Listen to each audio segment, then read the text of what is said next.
Thank you for tuning in to Blue Dog Radio. This is your host, The Wag. Yeah, it's a real shame.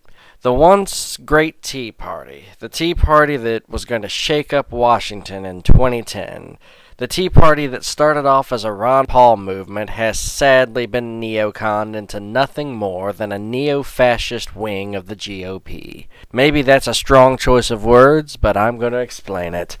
I was just reading on the Facebook page of the Tea Party Patriots how they're working to end recall elections in Wisconsin. Under normal circumstances, I wouldn't think a whole lot about that, but consider the timing of this. They're doing this to support Governor Walker, that corrupt, union-busting, sorry excuse for a public servant who has no regard for the First Amendment. Let me tell you what Governor Walker has done. Wisconsin, like a lot of states, has needed to make some painful budget cuts. I don't fault Governor Walker for that. He had to cut some deals and talk to many unions, such as teachers' unions.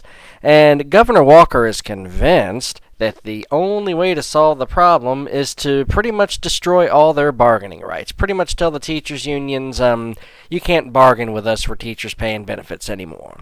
The teachers' unions were not being unreasonable. They acknowledged the kind of trouble that the budget is in, and they did agree to some pay cuts, some benefit cuts. I mean, they made concessions. But Governor Walker wasn't satisfied with that, because he doesn't believe that we have the right to exercise our First Amendment rights to peaceably assemble or to peaceably petition the government. That's really all a teachers' union does. Now the people of Wisconsin want to recall him, and the Tea Party, like good little toadies of the GOP, they're now saying, oh, we gotta stop these recall elections because they're so wasteful, blah, blah, blah, blah, blah. Give me a break.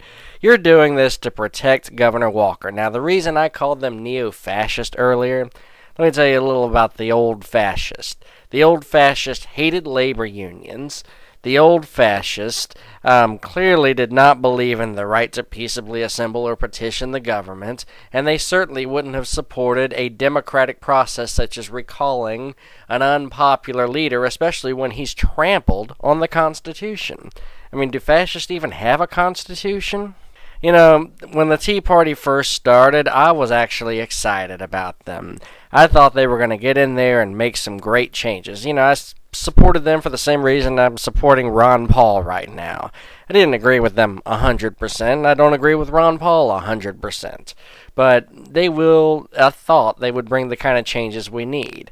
Well, I've seen Rand Paul stick to the principles that he was elected on. I've seen Mike Lee stick to the principles he was elected on. But with the exception of those two, the rest of the Tea Parties is just turned into nothing more than a fringe of the GOP. They just fight their battles for them, and they've become increasingly unpopular as a result. The Tea Party will continue to decline, and I guess the people will have to find another movement. It's really sad. But it is what it is.